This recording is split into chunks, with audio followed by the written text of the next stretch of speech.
Sir आपन परिचय देबे। रतिकांत कानूनगो पाटपुरा रे कांग्रेस दल तरफ विधायक प्रार्थी भाव में लड़ू। सर कौन मुद्दा रहिबो पाटकुरा निर्वाचन भाई? पाटपुरा रे रहिबो पाटपुरा विकास रो मुद्दा आ पाटपुरा जनसाधारण को मौलिक सुविधा जोगे देवा रहिबो द्वितीय मुद्दा एवं पाटपुरा निर्वाचन मंडली रु दुर्नीति किभଳି भाव में हटिबो सी रहिबो तृतीय मुद्दा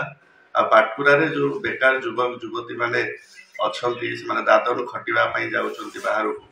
कांग्रेस रो जो इस्ताहार कमिटी अच्छी 5 लाख स्थायी निजुक्ति तेणु आम बेकार युवक युवती मैंने एटी किभଳି भाव में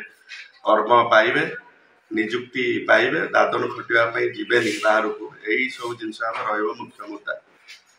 पाटकुरा परिवारवाद आगु चली एथरक परिवर्तन हम निश्चित भाव में लोक मैंने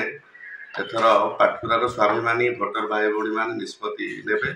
तेणु लोक मैंने जागले बीजेडी बीजेपी ये गोटे बीजेडी बीजेपी भितर घोषित मेंट है ठीक अच्छे कि अघोषित मेंट अच्छी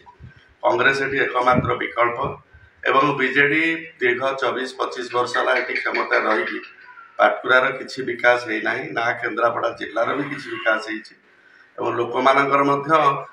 शिक्षा कहतु स्वास्थ्य कहतु स्कूल रे शिक्षक ना डाक्तरखाना डाक्तर ना चाषी मान गोटे शीतल भंडार किए ना जलसेचन सुविधा ना कांग्रेस समय जो लिफ्ट पॉइंट थिला चाषी मानी इरिगेशन करने सी सब अचल हो पड़ी तेणु यही सब जिन लोक मैंने बुझिले तेणु लोक मैंने कांग्रेस को निश्चित भाव में विकल्प भाव में आशीर्वाद देवे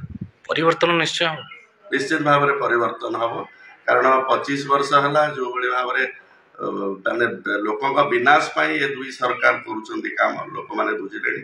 लोक मैंने कांग्रेस को फेरवा मनस्थ कर सारे आगामी जून 1 तारिख निश्चित भाव कांग्रेस सपक्ष में मतदान हम।